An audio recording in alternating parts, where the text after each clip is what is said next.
This is a special presentation of America at a Crossroads. An elder stood at the door and screamed at me and said, "Sister, take the back door." This is the guy who said that a woman's voice is not to be heard in the mosque. And in this mosque, you've got dozens of different cultures. It's going to lead to some abrasion. I just want our Muslim world to fast forward. American Islam, Feminism and Change in a Muslim Community. The Mosque in Morgantown.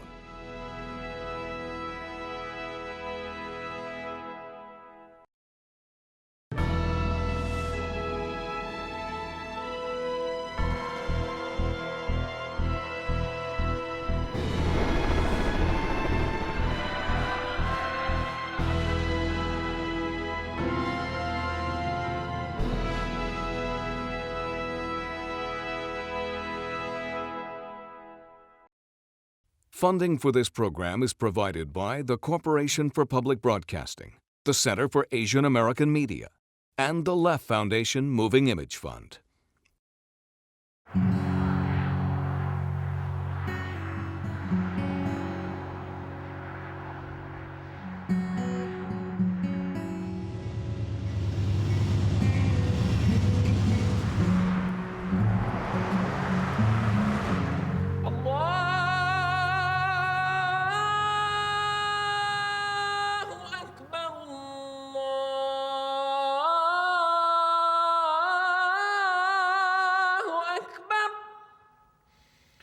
أشهد أن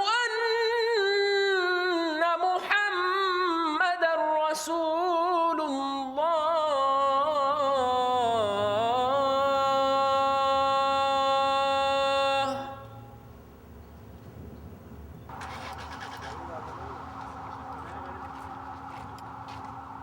Welcome back. Hour number 2 of Talk Line on the Metro News Radio Network in and around the great state of West Virginia.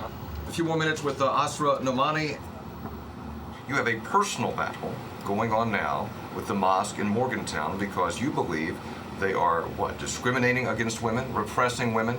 What is this fight that you and other women who are Muslims are engaging in? It's a battle of ideas. It's a war of ideas. Basically, this is about creating an inclusive and tolerant Islam in this world. I have to tell you, in this country, we are exposed in many ways to Islam through the videotape of the murder of Daniel Pearl, through other acts, and we don't get it. Right, and I don't, and so this is what I'm standing up against. I mean, this isn't just about women's rights. It is about fighting this kind of ideology. We are culpable if we don't stand up. A West Virginia woman is challenging centuries of Islamic tradition, the segregation of men and women during worship. Asra Nomani started pushing the limits of her religion several months ago, fighting for the right to walk through the front doors of the Islamic Center of Morgantown, the right to pray in the same area with the men. We do have some problems that we need to fix. But Asra's articles, she didn't give an accurate depiction of what's going on in Morgantown. Can a religious organization discriminate based on gender? Asra herself is a well-known journalist, and almost every time a reporter came to the mosque, they were sort of taking Asra's stance. Nomani says, particularly after 9/11, moderates she has her own mission. She tried to attract media. And nowadays, the best thing to attract media, the best thing to get people and law enforcement and everyone involved, just to accuse someone and just to say that there is some extremist people here and there. And that's so dangerous to the community. There's something very seriously wrong with the state of our Muslim communities if we don't allow. I wouldn't say she was representative of the women from the very beginning. Whenever you challenge power or control, you have to risk being marginalized. Totally, she wants to bend the rules of Islam her way. You can't do that. These are not human rules. You are a single parent. Yes. You had the child out of wedlock. Yes. Correct? Which is a clear violation of Islam. Right. Right. So what is the heart of Islam? What is it? I mean, is it the world that you want it to be, or is it the reality that you're facing?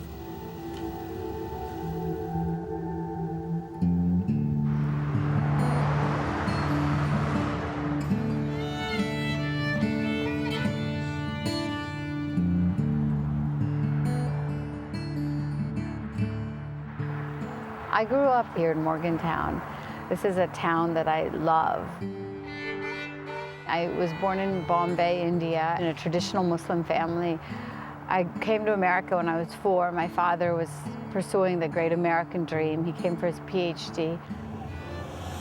And then when I was 10, my dad got a job at West Virginia University as a professor, and we made Morgantown home. Slowly but surely, I saw this conservatism creep into our community here in Morgantown, and that caused a real crisis of faith for me as a little girl, growing up with this idea that I could be everything I wanted to be that we learn here in America, but somehow my community was telling me to stay in the corner, stay silent.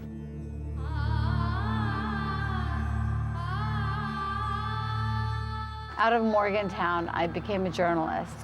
I got a job at the Wall Street Journal when I was 23, and I went out into the world. After September 11th, I went to Pakistan to report. I was on book leave from the Wall Street Journal. By accident, I fell in love, as happens, and soon after I discovered that I was pregnant. I was a criminal in the eyes of Islam, and I knew I needed to bring my son into the world in a safe place.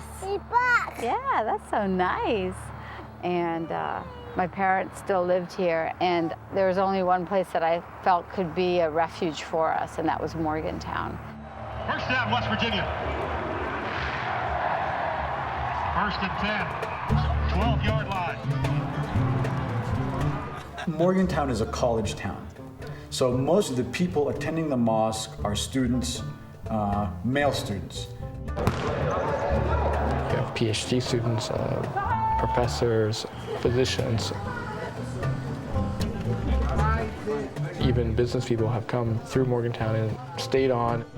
And now I believe there are probably about maybe 400 or 500 Muslims in the Morgantown area, people from at least 36 different countries. I would say 2 biggest groups are South Asians, people from Pakistan, India, or Bangladesh, and then Middle Eastern countries. Allah.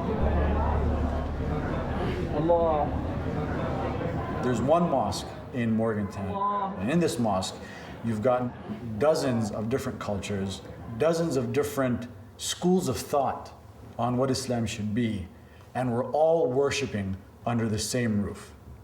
And that's impressive, but it's gonna lead to some abrasion.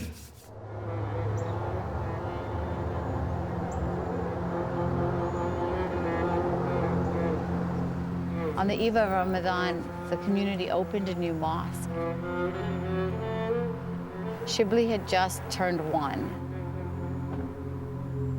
And like a lot of new mothers, I looked to religion to help me in raising my son. So I came to the front door with so much hope and just desire for belonging, I think.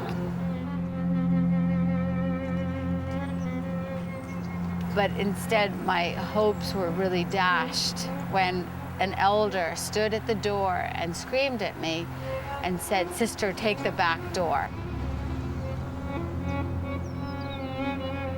The front door was forbidden to the women, and we were supposed to go to the top balcony where we stared at a wall.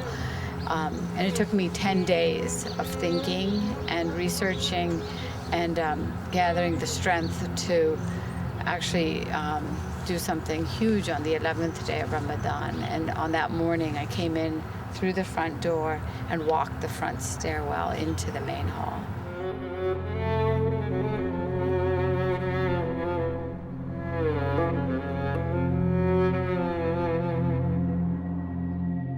I think initially Asra was raising legitimate issues. We have a silent, moderate majority. And I think that the people who we see as extremists or fundamentalists, they're the ones whose voice are being heard the most. The Muslims here in America need to form their own identity. And the Muslims coming from overseas need to realize that they're guests here. They're welcome guests, but at the end of the day, they are guests. and their needs are not the same as the needs of somebody like me who has a wife and 2 kids and needs the mosque to be a family center rather than just a boys' club.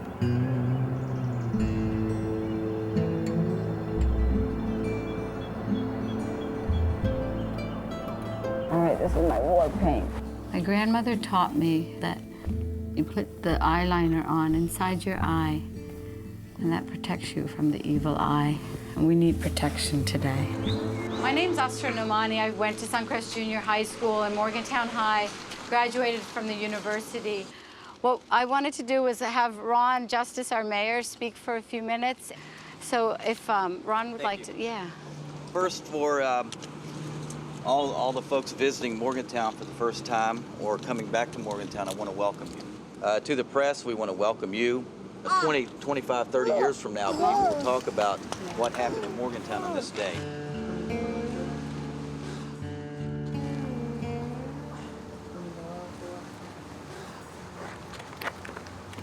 Asra had asked the mosque executive committee formally to make an announcement about a women's literary event that she was going to have, and she was inviting some scholars and some other women scholars.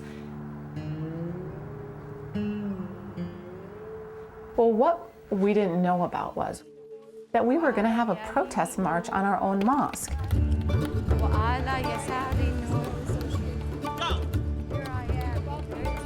And above me, light.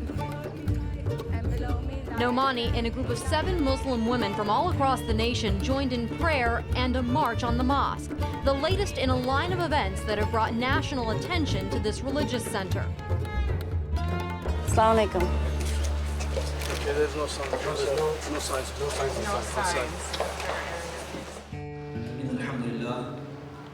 That day was really insane. We were having one media request after another.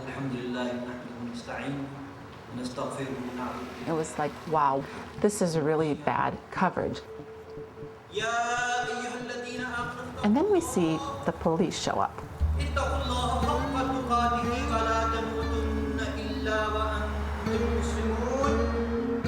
And a lot of people, that was a huge turning point for them.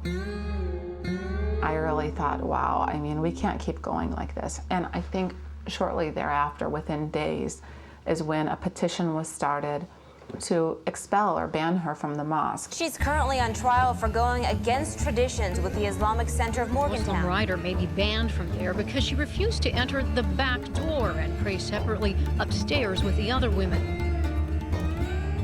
Had she gone about this in the right way, had she gotten the support of the moderate people such as myself, we could have made 10 years progress in 10 months' time. But the way she did it, there was no benefit, and it made everyone look bad.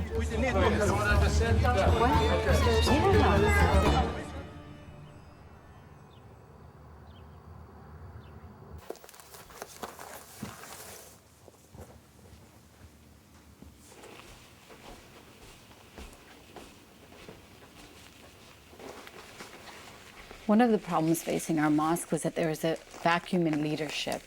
The board was supposed to run annual elections for an executive committee, but they hadn't, and there was a band of men who decided that they were going to basically take over the mosque. And when the board quickly decided that they were going to run an election, they put themselves together on a slate. They put out this flyer that even one of the candidates called a most wanted poster, and they won. They won most of the seats, and there were a few moderates. There was one woman, but for the most part, they were the extremists. And the ringleader was a man by the name of Hani Amar, a professor of engineering at West Virginia University. After the elections, I had went to several people and I told them, Dr. Ammar cannot become president. I've known him for 13 years. And just on a social level, he's fine. But you get him in these certain confrontational situations where he becomes somebody else entirely. And yet, when we all sat down together, he was just sort of made made president, because he was the oldest person that got elected. My husband, he has a lot of people that don't like him because he is a little bit strict. And one of the things, maybe because he likes to wear a head cover or something like this, a lot of people are against him, you know. And the big beard that he has, you know.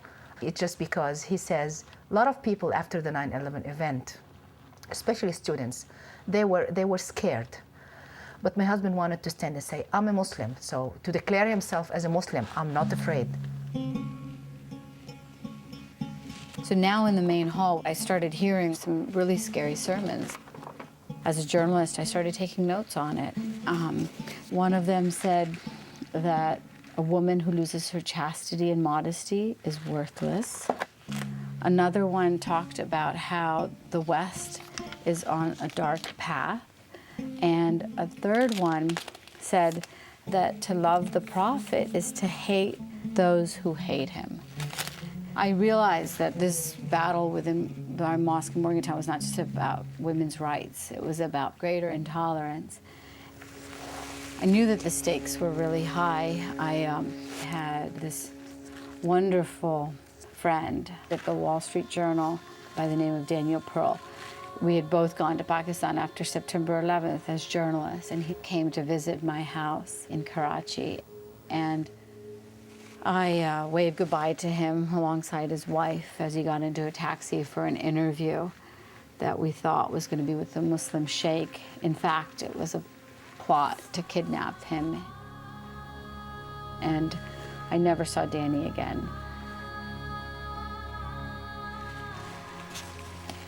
These were photos that were dropped off at a mosque in Karachi by the men who kidnapped Danny. They were Muslim militants who prayed 5 times a day, and their reading of the Quran told them that they could do this. And these photos showed me the slippery slope of where intolerance and hatred can take us, and I wasn't going to accept it in my mosque in Morgantown. We had to have zero tolerance for the kind of words that were spewing out of our pulpit. And I decided that I was going to stand up, even if I had to stand up alone.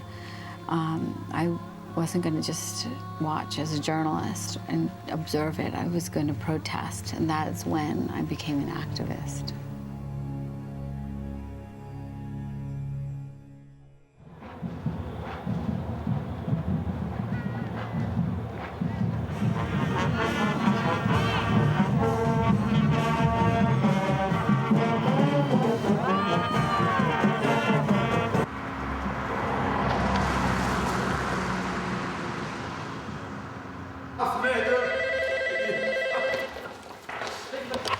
Assalamu alaikum. We still do not know. We are awaiting ISNA's call. What we're waiting for actually is the official announcement from ISNA, the Islamic Society of North America. They have people all over the United States who are out looking for the moon. So tonight we'll have a confirmation from them if the moon was sighted. Call back in 15 minutes. And if it was, then it'll be the first of Ramadan tomorrow, and then that means tonight we actually will have a nightly prayer. I tell you what, guys, it depends if you are a Republican or a Democrat. John Kerry just said he saw the moon. Bush said he didn't. Look, Bush said we have to stay on the offensive. Now people they're like, well, it's Ramadan tomorrow. Do we need to get up at like 5 o'clock in the morning and start eating before we start fasting? So it's a big deal to them. Busy. It's busy. Assalamu alaikum. This is Islamic Center of Morgantown. Inshallah, tomorrow will be the first day of Ramadan. From Islamic Center of Morgantown, Ramadan Mabruk. Assalamu alaikum. Assalamu alaikum. This is Islamic Center of Morgantown. Inshallah, tomorrow will be the first day of Ramadan. Assalamu alaikum. A thin sliver of moon hangs in a black sky. In fast motion, the night gives way to light and the following day's sunset. The month of Ramadan is the most religious month for us. It's the time when the Quran was first revealed. The Quran was actually funneled through the angel Gabriel to Prophet Muhammad, peace be upon him. And the words are of God himself, not interpreted by anyone else, not fooled around with.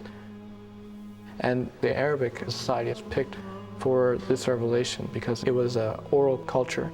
So one version of the Quran was revealed and memorized by at first tens, then by hundreds, then by thousands of people. So it was a foolproof mechanism that it could never be altered. Moni Fami Amar. Islam is the last religion on earth. Our book is the way that God wants us to worship Him until the day of judgment. It sets the rules for everything. A group of men kneel and bow. Women do so at the rear. So about the gender separation and the leadership of women and things like this, you cannot bend these rules. Gamal Fami, mosque member. In Islam, woman is usually seen as the person who's more charming, more sexy, more attractive. So it's usually preferred to try to isolate as much as possible. The day-long fast is broken at an iftar dinner. Excuse me? Alhamdulillah, thank you everyone for coming here and making such a success of this iftar. There's different ways to interpret how men and women should interact. The people from the Indian subcontinent, they have a more cultural sense of family. So here, we feel like we don't have to have such a strict separation between the sexes. A woman feeds her son.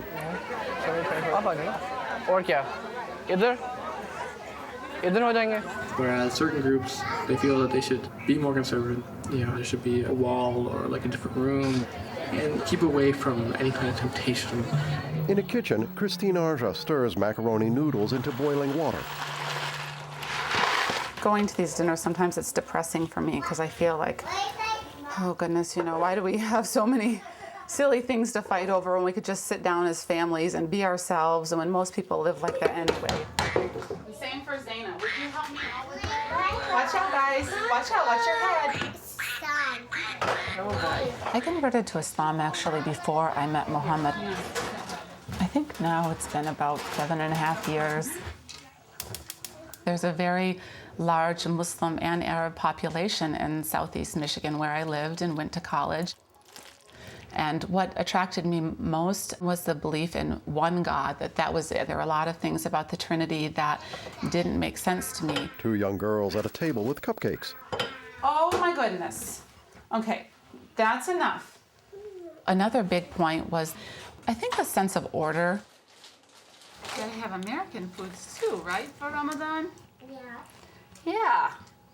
But I want to find a way that I can practice that I'm comfortable with and fits in with my culture too. And I see that Asra wants a lot of those same things. I was gonna put the crescent moon and star on them. I don't know. To be honest, sometimes I don't know why so many people in the community feel they're forced to take sides. Christine traces icing on the treats in the shape of a crescent.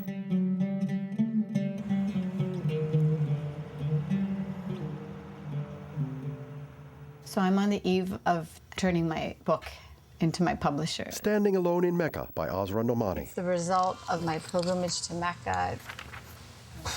I've been working on it literally for 2 years, but figuratively for my entire life. A photo, 2 older adults, Asra, 2 children and a baby in Asra's arms. It is that my family and I, we all prayed together in Mecca in a row, and that's something that we couldn't do here in Morgantown. I knew intuitively that it wasn't good, the kind of things that I was hearing at the mosque here. But then with the excuse of this book, I've been able to find out why. Men and women did mix freely in 7th century Islam. They didn't have this hypersexuality of gender relations that we have today in 21st century Morgantown, West Virginia. There is no God's law in that way. These are the laws of men. A Morgantown streetscape. November 2004. The end of Ramadan is marked with a holiday, Eid al-Fitr. Asra approaches a bearded man wearing a white robe and a checkered red and white headscarf, or gutra, held in place by a black rope band. Islamic. I wanted to just give you this invitation for another Eid party that we're heading on Sunday. Assalamualaikum. I wanted to give you the invitation. Yeah. Please feel free to pass it to lots of people, okay? Yeah. But if Sunday's the Eid, I will probably not be able to come. Okay, but just send us your prayers, okay? The mosque is planning a Eid celebration, just like the kind that we had last year and the year before. A man wearing a gutra and headband spins a young boy by the arms. A woman carries a balloon animal. Women in a separate room. When I was about 12, I wrote into my journal that I felt like I was in prison. Two women enter a room, a sign on its door, men not allowed behind this point. We just decided we weren't going to go to their event, and so we're creating this as the alternative. I thank you so much for coming, and I hope you all enjoy yourselves today. Another woman is working with me who's a leader at the mosque. She and I had a falling out months ago because she thought that my way of trying to bring change from the outside was not acceptable.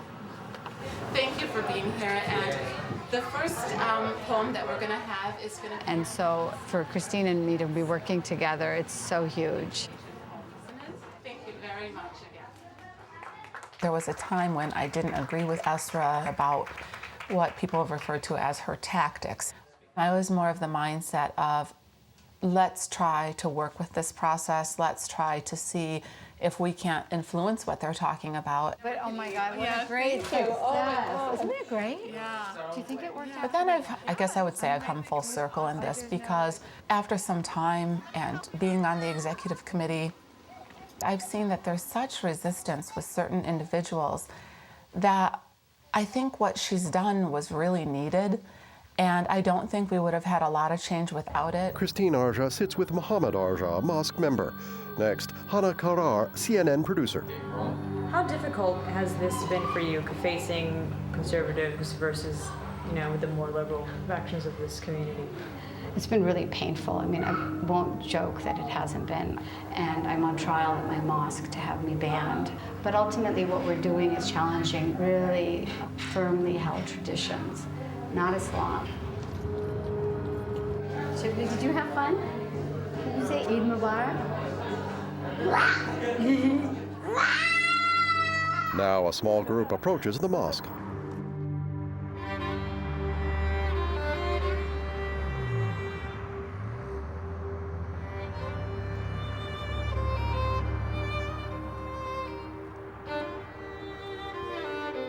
So this is the main prayer hall. Probably best if we don't want to disturb them. Several men in white pray. Part of the problem in the mosque is that the president of the executive committee, he's really been catering to a small group of people, and they're all very conservative. Hana leans over a balcony. Below, a man kneels and bows in prayer.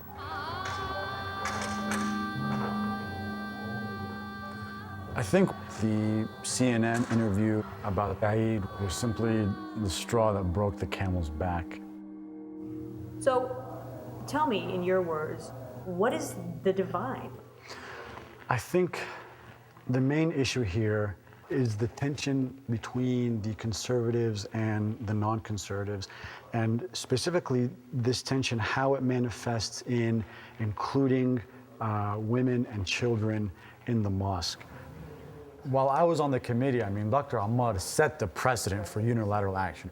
So Ihtisham and I were just sort of of the opinion, okay, if he's gonna go off and do things by himself, we're gonna do the same thing. Actually, Dr. Ahmad had explained to me, like during the actual adhan and the prayer service, they don't want anyone to be here because they don't want it to be taped, and they don't want you guys to be here for the actual prayer itself. So. Oh. Okay. Okay. I'll just make the announcement after the prayer. Just me. Okay. Okay. No, I know. Go ahead. Okay, Ihtisham. All right. Assalamu alaikum. Voice of Hazem Bata, then Hani Amar, mosque president. Brothers, I just want to let everybody know that CNN is here. You're not part of this committee. Hey. You're not part of this masjid. I'm just, take your hands off of me. I'm informing them of what's going on. You need to inform me. Ihtisham told me to tell them, okay? And you're not a dictator. I'm just letting them know what's going on. Yes. I just want to let them know that nobody is going to be taped. That's all I want to tell them. Nobody is going to be taped. Nobody's going to be recorded, so you can feel comfortable. All right, very comfortable. okay? And if you put your hands on me like that again, I'm going to sue you. After the interview, Christine receives an email from an ally of Hani Ammar.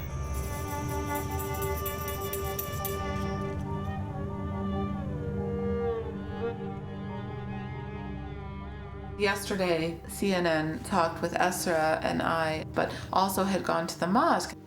And some disagreements came out about that someone had been pushed.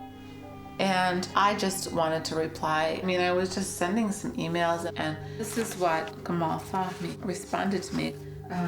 Sister Christine, I truly pray for Allah. For the first time ever in Ramadan, he has in parentheses, so he does it other for the first time ever, he sent to me, to punish you the most for this public assault. He is the only one who's capable of revenge for us from you in life and after death. And that really stuck with me when I read that. For us, it's like for him and Hani Ammar and other like-minded people with him, for God to actually get revenge on their behalf. I mean, Right. sick. It's so absurd. Yeah, it is. I mean, like I said earlier today, I was like completely shaken by it. My first thought was, I want to call my babysitter and make sure the kids are okay. After Eid, Hani Ammar forms a panel to decide whether or not to ban Asra from the mosque. He asks her to respond with a written defense. On the phone, Asra's legal advisor. Hello? Oh, hey, it's Asra. You know how I was saying that Martin Luther had posted those 95 theses, you know? And so there's 99 names of Allah that are supposed to be like all the ways that you're supposed to be compassionate and kind and just and all. And so I had this idea that the defense could be like 99 precepts, you know, which are under which each is a defense, but it's pretty long, right? Yes. I know. But it would be really dramatic. I'll tell you what, I can't really focus on it. Yeah. Okay, so we should talk in the morning. So, God, I don't want to write back to this guy. I'm not going to write back to him. I can't. Campaign material with pictures of a slate of candidates are placed on car windshields and side windows.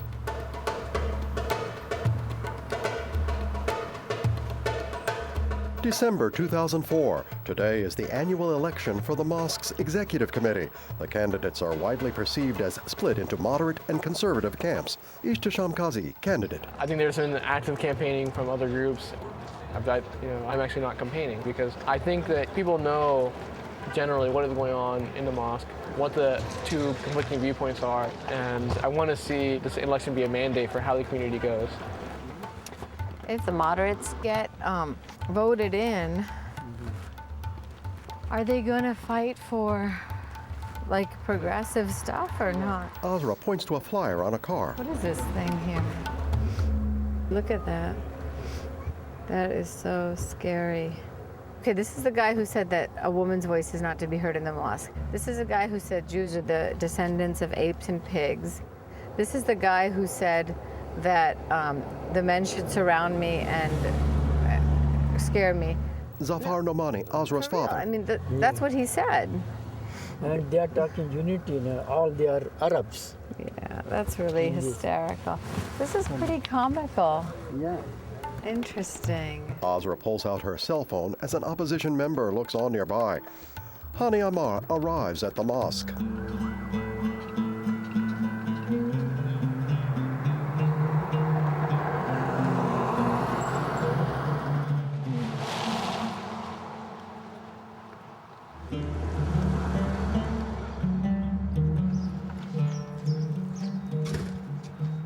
Today is the election, and I decided to run because I don't know how much longer I'm going to be in Morgantown. So I figured might as well try and do some good while I'm here, and may the best man win, or woman. So. Azam Bata. I don't think I'm gonna get on this time though. I think I've upset too many people to get on, but whatever happens, happens. Night falls. The arched windows of the mosque glow with the light from within.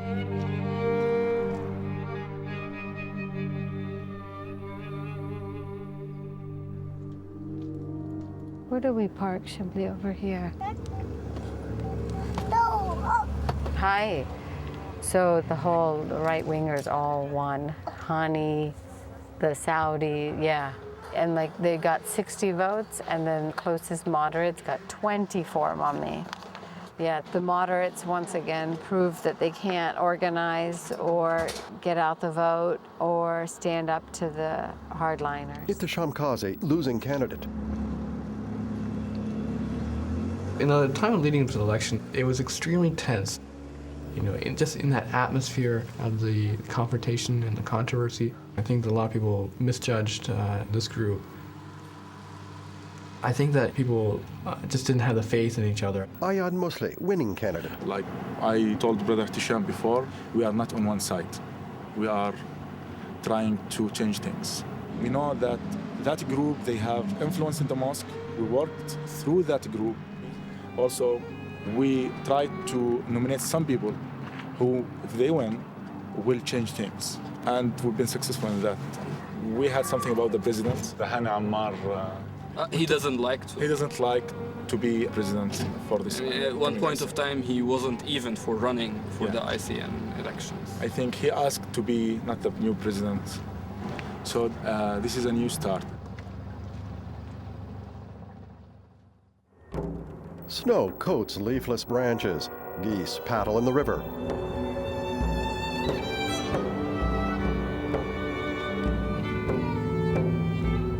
February 2005. The mosque is 16 months old. Asra opens a box of copies of her book. God, look. Who is that? Here, Mom. Here's your copy. You know, I was so scared to get this. Like it's gonna be for real. Beautiful, beautiful. She holds a sheaf of papers. 99 precepts that I plan to put on the door of the mosque. See, look. All right, here. It's the 99 names of Allah, okay? They've like tried to use edicts to define the Muslim world, and so what I'm saying is like, let's not go with the base, let's go with like these higher attributes. You have to work so hard for them. You And have to then- work so hard, you have to waste your time up for them. Mom, you don't understand. I'm not talking to just 5 people. It's a platform, that's all it is. I don't think it's gonna turn people. These extremists will never change. And then the moderates, I don't think I'll be able to change them unless, I don't think I'll be able to turn them until they're turn on their own.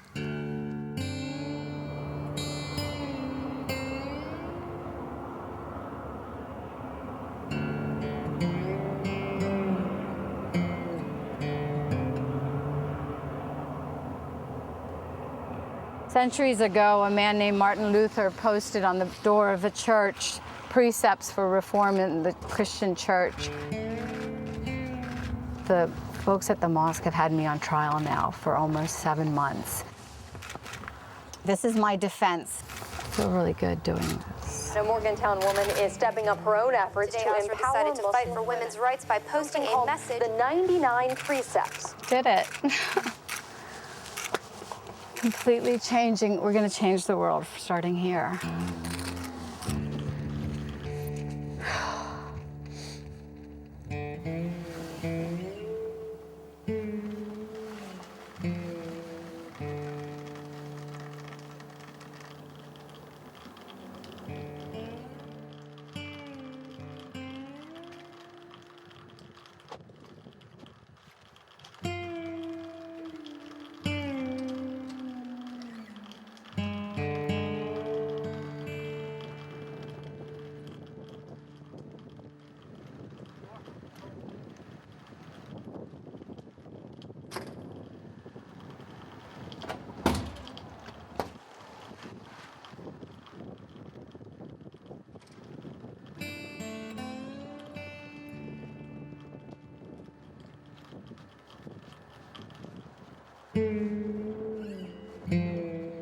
There's no way you can institute a big sweeping change in a mosque and then people will follow. You need to bring people to the table. Especially in this community, a silent, persistent, activism is what leads to change. And I think as time has gone along, we've seen this new executive committee is empowering the community to make their own changes. My husband and myself were elected among the 9 members. Everyone chose what they want to serve, and then we voted on that. Dr. Hani Ammar is the responsible for maintenance now. In the past, they used curriculum from Saudi Arabia, and then we started to search for another source. And what's good about these books, they are using English. So I think we've come a long way in trying to put the mainstream of the Muslim viewpoint out into the public. I don't dress like this for an imaginary husband or a culture that dictates my life from miles abroad. This is faith, a belief in the eternity of the soul after bodies decompose into non-existence. Thank you.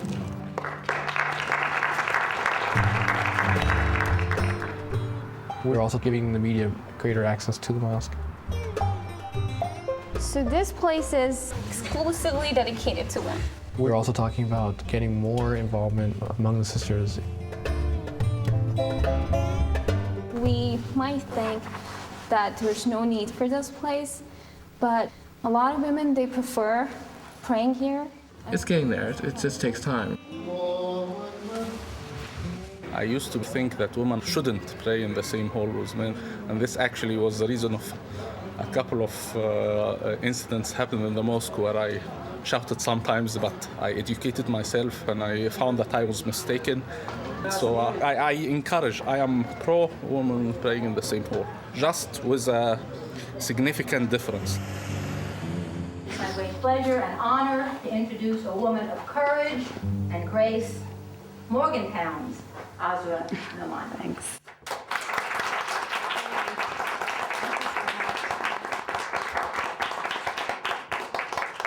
Right. Hey.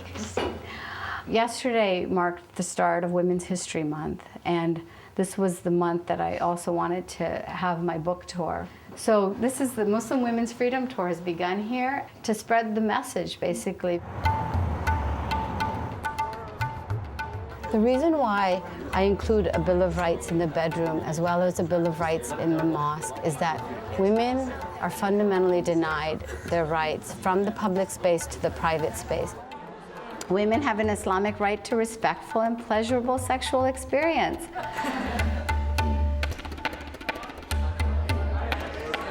My family comes from a village called Jagha. Jagha, it's J-A-I.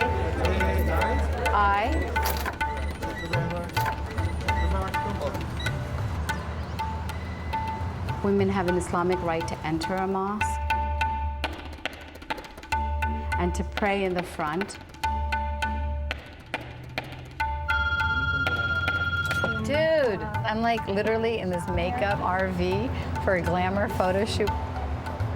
They've got the wands and the bomb squad, and there may be some plainclothes people here, but we won't know. I was going to say, I'm not going to die today, am I?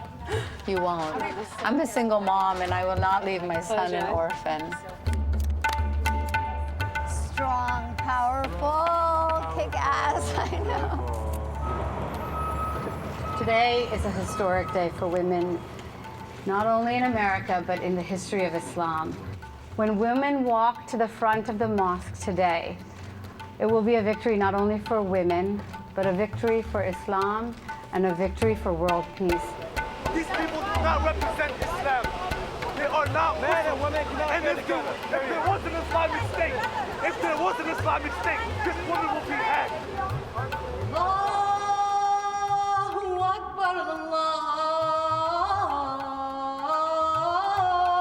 Akbar.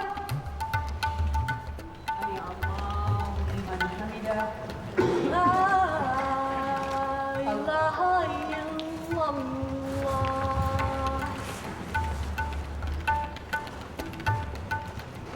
I've been going through my own awakening through everything that's been going on in Morgantown, and honestly, this is it's emotional for me to say this, but the second best day for me as a Muslim, and after converting to Islam, so sorry.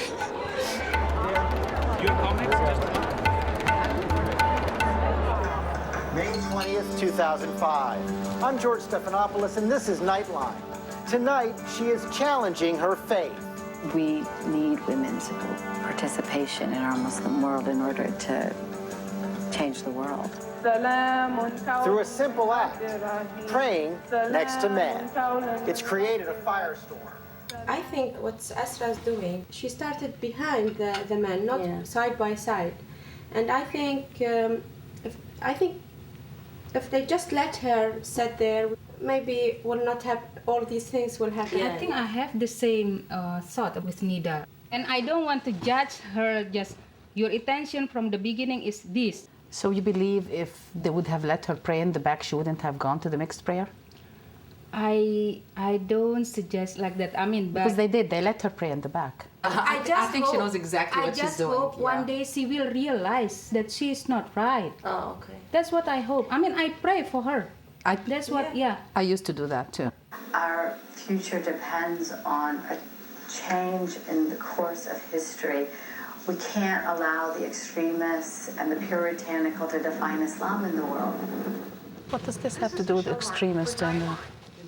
I need to know, why are they relating any, Muslim that adheres to his religion to the terrorism? We are innocent from those people, and any good Muslim, he would want to see them burn in hell on the Day of Judgment. This has nothing to do with the real core of Islam. I love your idea. Yeah, we want men and women are all same for everything. Right. But except when she's leading the prayer. You can't get over it? No. You're always going to look at their butt? Yes, the men cannot control.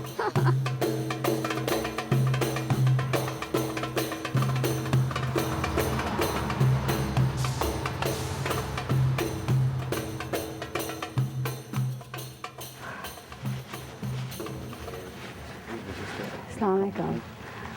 No, I'm just going to be staying here. It's not allowed to pray here with the men. Well, I'll just be in my separate section over here. They can pray beside me. No, you can't. Don't miss. But it's not my choice, and it's Islamically legal for me to be here. Carry you out. Do you want to do that? Come with me, please.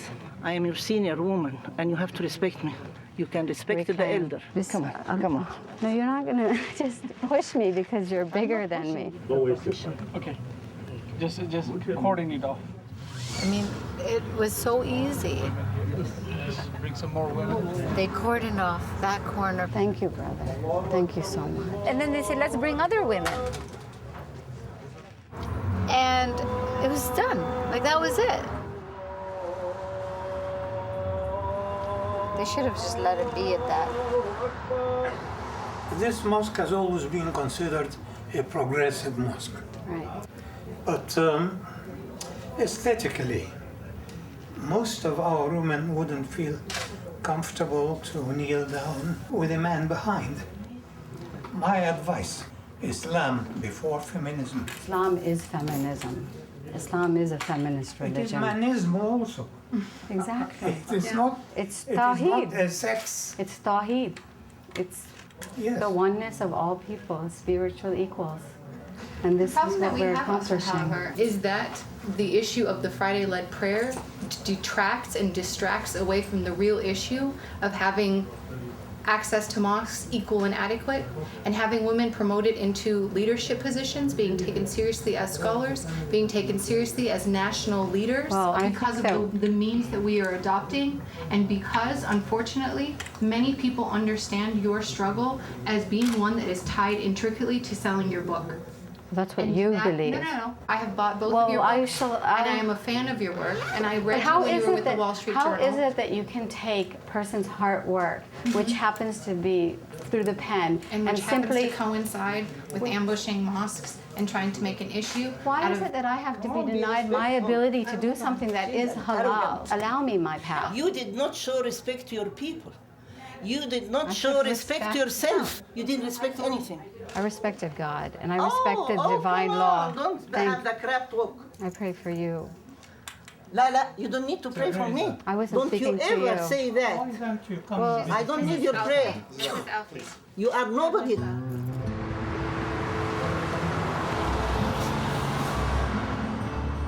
This is my sanity check. drown my sorrows in ice cream sundae in a parking lot at McDonald's, a block from the most progressive mosque in the United States.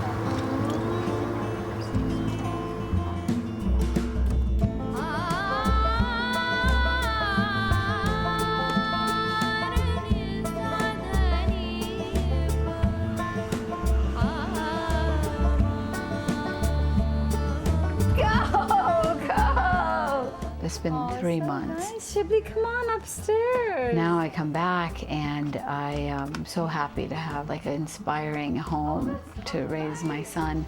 Whose work is that, Shibli? Who did that? Yes. Shibli's so happy. Do you believe in mommy? Yeah. You know, I thought I'd go out into the world and feel better and stronger, but I come back, you know, feeling just about the same, if not even a little bit worse.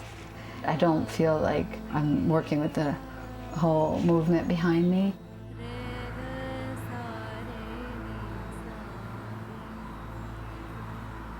So what you're suggesting is show that the balcony is really... It's not isolated. Right. Another big thing that this executive committee would like to do is a community-wide open house. Whoever comes to that open house have the same experiences we have. As we have, right. That's why they're coming. They want to know what we do here. So It's really an important step in introducing people we work with and other people in the community to the Muslims of Morgantown. What about the theme of women in Islam? This cannot be a man. Are we keeping it or? I think it's an important theme. Sure. Okay. We're not emphasizing here on, you know, what Islam wants women to do. I think we should present the more practical approach of, you know, this is the spectrum we have. There are women doing this and women doing that, and they're contributing to the society in different ways. So rather than going into those aspects which are controversial in nature, you know, discussing the covering, we need to show them the other side, you know, the positive side. They're looking to make consensus and just heal the community and translate in how they're dealing with Asra or the issue of the trial. They really would like to see this issue sort of go away for the community's sake. And I believe that now too. I see that they're right in the way they're dealing with this.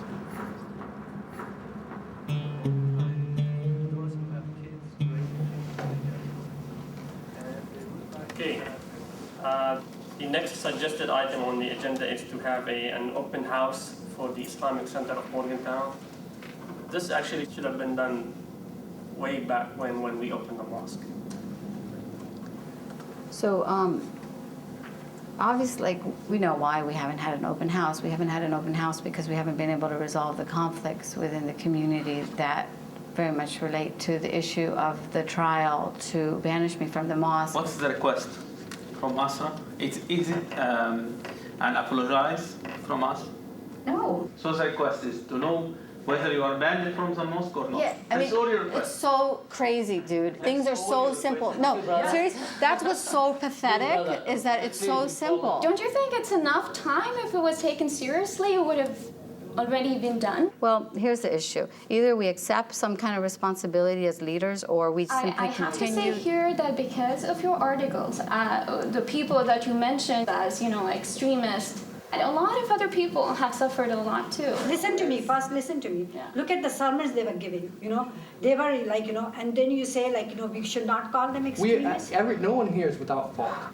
I agree with you. There are people in this community who really have done the wrong things. And that's why I'm so agitated, is that when we actually want to make it a more tolerant community, a more inclusive community, we're just bickering with each other, but we're not actually looking for ways to actually do it. I mean, swallow your pride and actually do it. Listen, it's not about pride. I mean, you guys are just so naive if you think this is about ego and pride.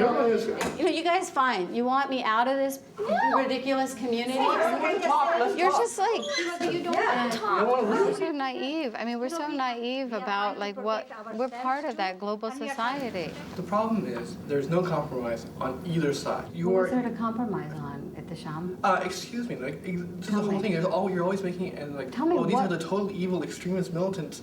And I'm sorry, I know those people. When did I use the word militant? You compared them to people who killed Daniel Pearl, and I'm sorry, I just don't see that. I know exactly what I said, okay, Tashawn? What I said is that you go on a slippery slope from intolerance to violence. And you can judge me. No, you can But you want to bring this community together. Again, this is the whole point. We need to work with these people, and we work with these people. No, but the thing is, get results. no, you have to appreciate in a mature society and in social change, everybody plays different roles. I mean, it's fine. Again, the Right. goal is not agreeing. It's respecting the process in each other. Because actually, if you guys can't sit and talk, like our community has no hope at all.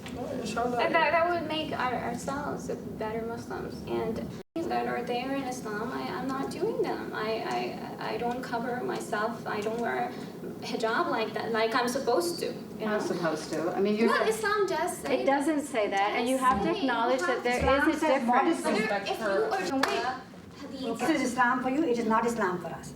Right. That's all there is. And we all have a different. Guys, I mean, it is different for different people. I know not everyone thinks so, but I'm taking my pizza. It's such a waste of time here. Asra, her mother, and Christine leave.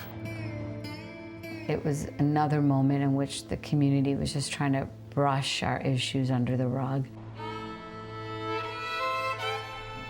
I was angry because that's the kind of attitude that's basically paralyzed our Muslim community globally. A view of the river and surrounding area from a moving train. In every local community, Muslims, I believe, have a real moral responsibility to be vigilant. If we're just cavalier and defensive about possible trouble, then we're just waiting for something to erupt. The train picks up speed. A printed notice, Muslim women, equality or equity, Wednesday, October 5th.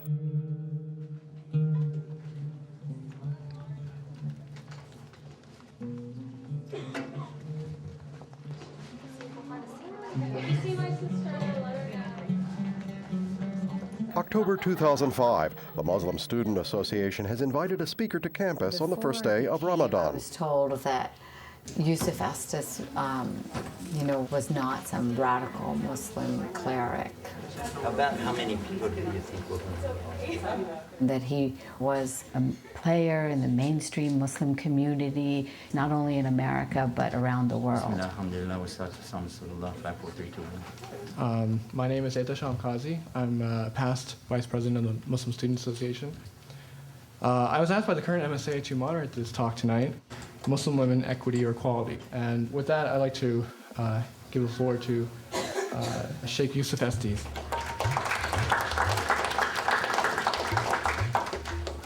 I just did a Google.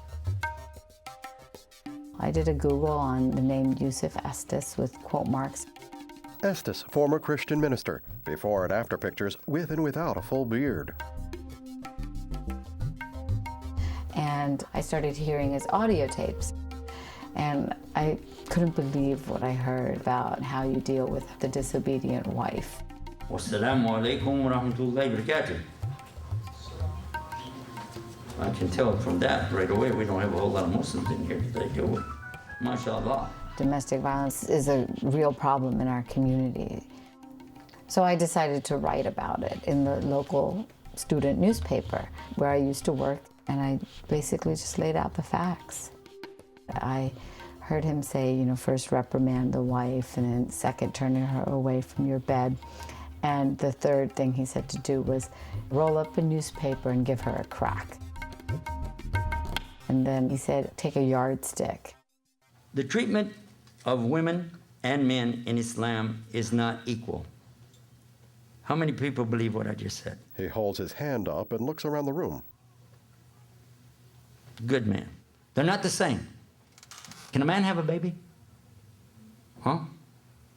No. A woman has a monthly cycle every month, yes or no? Does a man do that? So how can you take two things that are not the same and treat them the same way? Muslims bring yardsticks. Just this is what you're supposed to hit with? Christine enters an Office Depot. Sir, I'm trying to find yardsticks. Do you know where I would find them? Like 10 of them. Any more than that, they might be weapons of mass destruction. All right, girls, do you want to carry a yardstick for me? These are for measuring. We have to be careful because that could really hurt somebody, okay? Verse 34.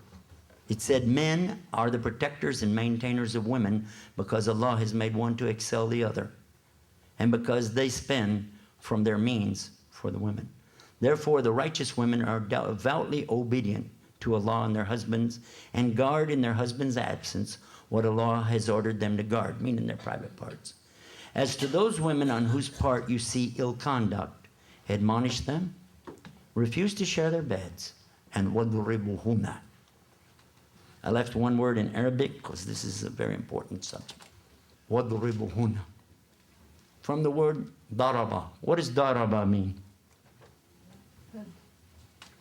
Huh? Hit? Are you sure? In your dialect?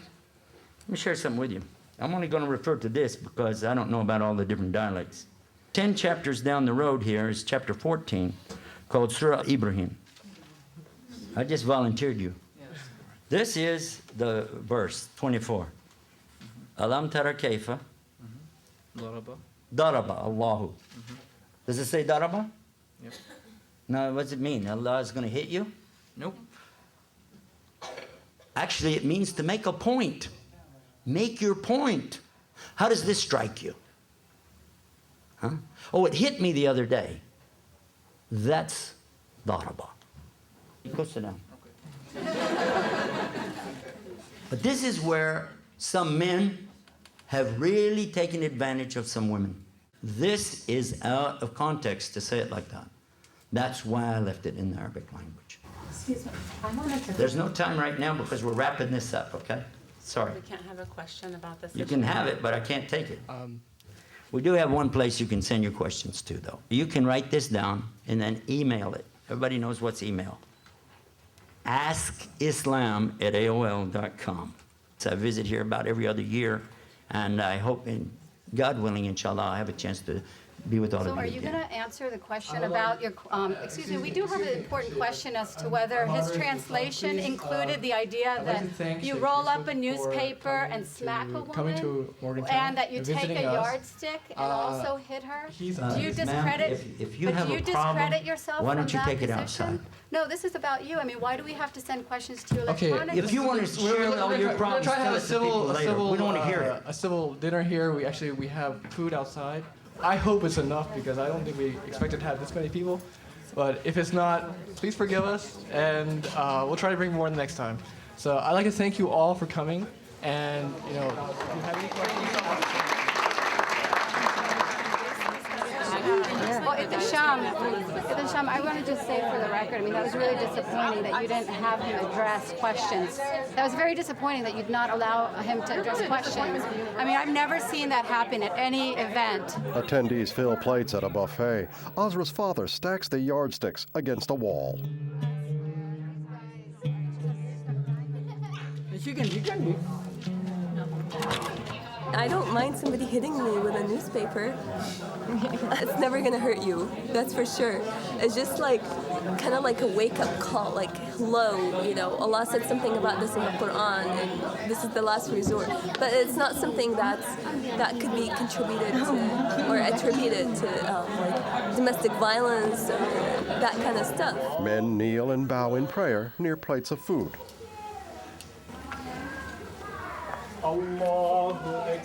Once again, she's been taking things out of context. The speaker knew about it before coming here, and he researched that tape in which he claims he had said that, and he couldn't find anything like that. So, I mean, she's in big trouble if she's lying here. Asra adjusts a laptop as her parents join her. Okay. All right. Okay, just in case you had any doubts, Yusuf Estes, the one and only. Mm-hmm. The first step is to what? Tell them. Tell her what it is, where the problem is. And if she doesn't respond, give some days. Then Leave the bed. You don't sleep with her anymore. Leave some days to let that sink in. Still doesn't work out. Then hit her how? Roll up a newspaper and give her a crack, or take like a yardstick, something like this, and yeah, yardstick.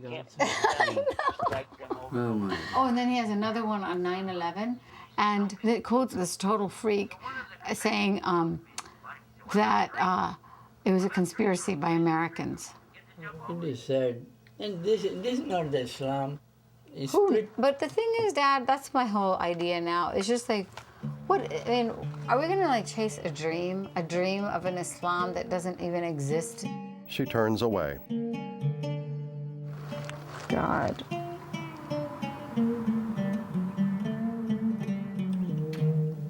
God. Today is the anniversary of Danny Pearl's birthday. God. Once again, I was naive, and I hoped that the moderate Muslims would actually have spine and stand up with real intellectual honesty, but they don't. They didn't. I mean, they basically want to simply circle the wagons. Oh, my God. I mean, to me, it very much is a test. Will you condemn somebody who punishes their wife? And that's why it becomes important to see what people's relationship is with the written text. And it just keeps getting measured out in these different litmus tests. Do you take a completely literal reading of the Quran that says, first admonish, then turn her away from your bed, and then beat her? And do you then take the same literal interpretation that you shouldn't be friends with the Jews and the Christians, which is explicitly written? And ultimately, you know, this is part of the continuum to, like, do you think it's okay to kill innocent people? Because the literal reading of the Quran says that to kill one innocent person is like killing a civilization. Then the rest of it is, except when they have oppressed you. Well, that's exactly how they justify the suicide bombings in London and Iraq and possibly one day in America. The sun sets over West Virginia hills. And so this is a struggle. I mean, this concept that the Quran is literally coming from the divine source is a club that the extremists hold over the heads of the moderates, and the moderates cower under it. They don't protest because, hey, if the Quran says it, you know, well, I don't believe it, and that was historical, it doesn't hold as much of a case. And they don't want to deal with it, and I don't blame them. It's an ideological war that a lot of people just don't want to be combatants in. Traveling a 4-lane highway at dusk.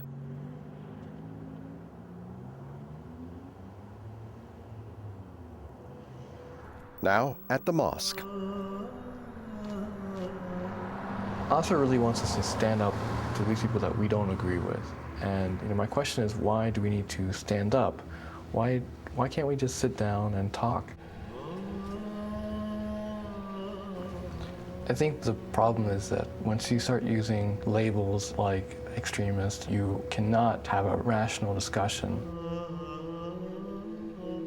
She has cast herself as an outsider because of this kind of language, and she is going down the same slippery slope of intolerance with these people. Darkness descends. And people like me, we're not acting out of deference to their supposed superior Islamic knowledge. You understand the real idea of community in Islam. The term ummah means more than just community. It means that you are like a family. But again, if you're looking on the outside, you'll never understand that dynamic.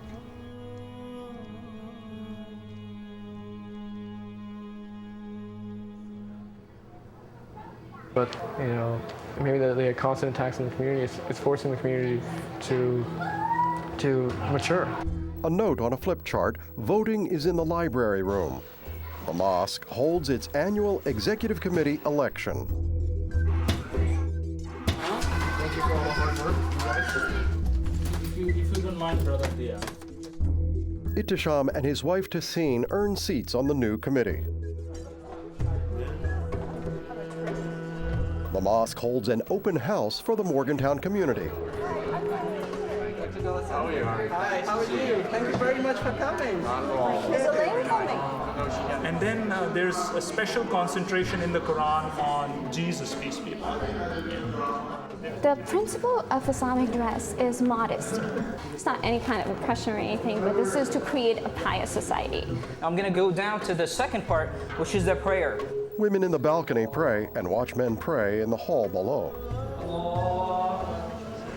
A really important point is that the American experience, the whole context of the American environment, works against this idea of a slippery slope that Asra is so afraid of.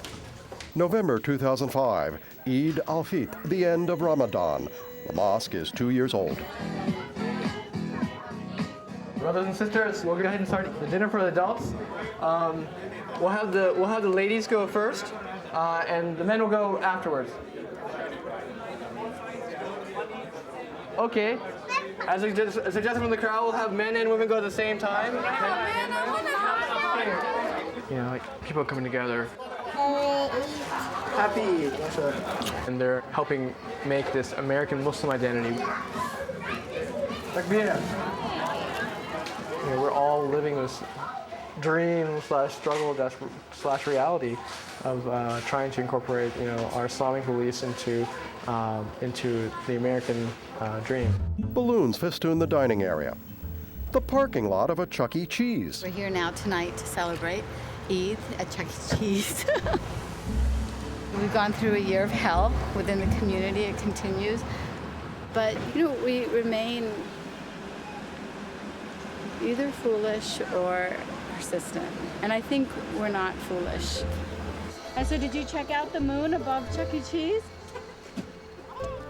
Yes, so there's a crescent moon and a star above Chuck E. Cheese, and it's like his left thumb is pointing to it. You are at the right place for us. So it's so perfect. Wow. Asra and Christine gaze at the crescent moon and bright star in the sky. I don't know if this is a good time to tell you or not, but my husband's filling out his application for his California medical license. Oh my gosh. Yeah. Clearly, like, you've outgrown Morgantown now. I know. Yeah, I know. I mean, I know. We've been talking for a long time. Yeah, but there's no, I mean, and there's no Muslim community that you want. Yeah. Oh, yeah. Gosh, you're This experience has changed me and my views. A couple of years ago, I probably felt a little bit more of a literalist, and that we were handed certain dictates from God that were absolute things. But now looking back, just the sense of order that was missing in my own life that I thought that Islam gave me, but now I don't feel that we need that much order or that much control. And I am definitely not a literalist.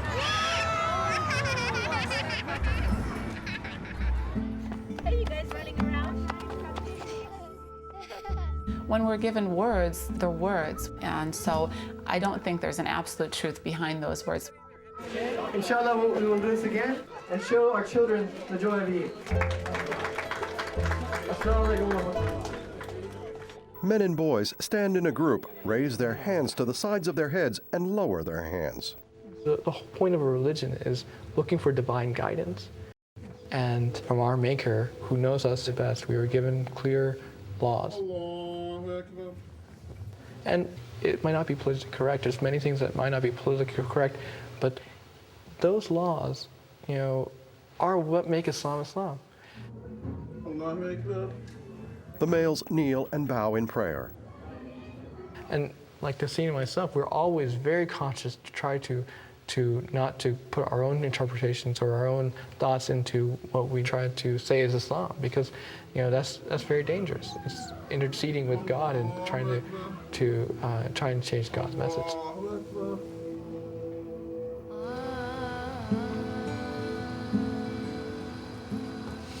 I know intellectually that we've made immense progress over the last 2 years.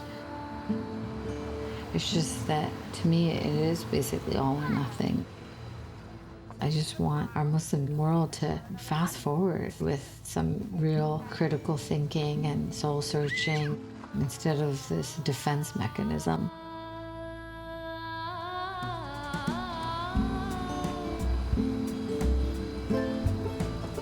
We just gotta push and push and push until we turn the corner and let the best of Islam shine through into the modern world. Asra left Morgantown to direct the Pearl Project at Georgetown University in Washington, D.C. She teaches investigative journalism while working with students to uncover the full truth behind Daniel Pearl's murder. Ittisham reports that the community is healing its divisions and looks forward to a brighter future. Asra kept her house in Morgantown. It is now painted pink. To find interactive maps, discussion guides, online chats, and more information about the programs in the America at a Crossroads series, visit pbs.org. Directed, produced, and edited by Brittany Huckabee. Director of Photography, Gabriel Goodenow. Original music, Kareem Rustam. A list of other credits follows. The Mosque in Morgantown was produced by Version 1 Productions, which is solely responsible for its content. Audio description produced by the American Council of the Blind's Audio Description Project. This is Joel Snyder.